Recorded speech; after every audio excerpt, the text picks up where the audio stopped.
عييتي ما طيبي القهوه فوق البوطه طلعت لك في راسك وما كتخرجش بهذا الشكل، بقاي معايا نوريك كيفاش تعصري القهوه وتاخدي فكره على الماكينات ديال عصارات ديال القهوه.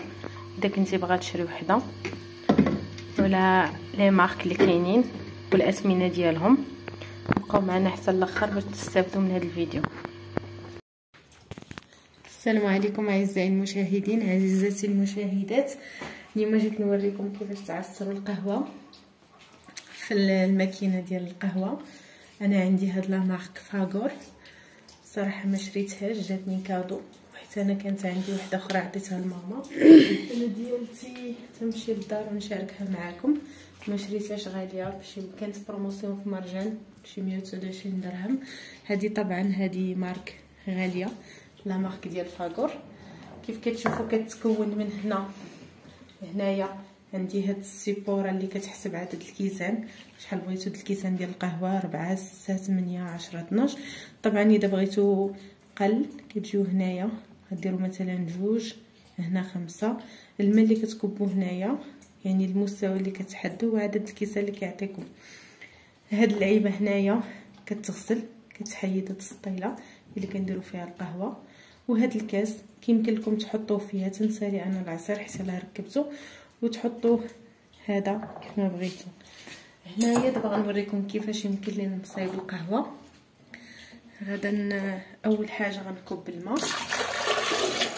انا بهذا الكاس هذا يلا تقريبا عطاني 2. انا بغيت نعمر القهوه للدار، غنزيد واحد الكاس اخر. دابا عندي هي راه كتهز تبارك الله.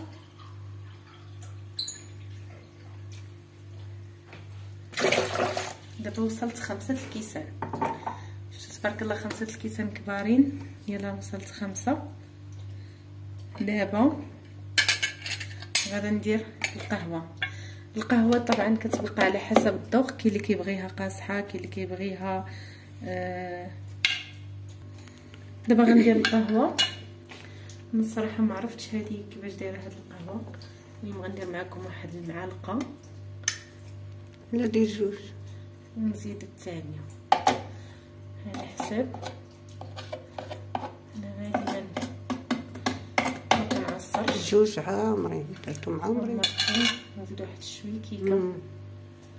بالنسبه للسكر راه ما كيدارش دابا حتى كتسالي.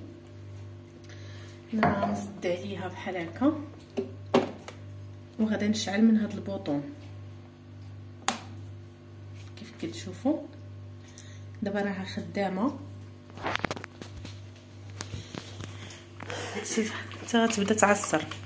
راكم كتسمعوا دابا الصوت بحال دابا مثلا هي مفيده في الصباح، كيكون بنادم خدام كيبغي داك الكاس ديال القهوه ما كتعطلش، كتبقى عمليه بزاف ومفيده. والقهوه ديالها كتجي احسن من القهوه طايبه على البوطه.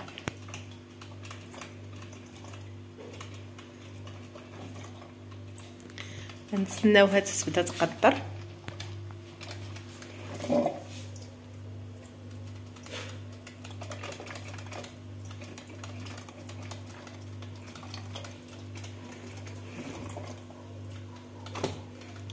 بالنسبه اللي غيسولني على هاد لا مارك ديال فاغور، انا قلت لكم ما عرفتش الثمن حيت جاتني كادو، ولكن هي كتبقى ماركه زوينه. حتى الماركه اللي كنت شريت الاخرى كانت سميتها إيليت، كنت شريتها وقلب 129 درهم.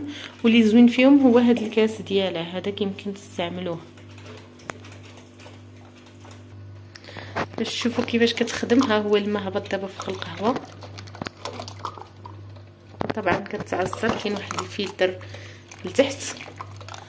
هاد الاثناء راه الريحه ديال القهوه طالعه، ديك الساعات غير كيتصفوا كتهبط لتحت. هانتوما سمعوا لي القهوه كتخنق، مسكينه كتشهق. فهاد اللحظه راه هابطه كتهبط، ما كتاخدش بزاف.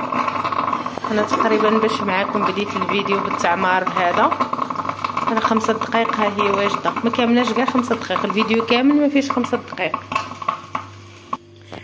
ها انا عصرت القهوه ديالي وخرجت على هذا الشكل في هذا الكاس. الرائحه ديالها كتشهي، كتهبط غير القهوه مصفيه معصره، وكتبقى هنايا داك التخه ديال القهوه هنايا في الفلتره. من بعد كتنظفوها، هذه كتخرج كامله وكتنظف. دابا غنعطي لماما تشرب. بسم الله. ونصايب بها واحد التيراميسو نشاركو معكم من بعد. يا سلام على مذاق القهوه.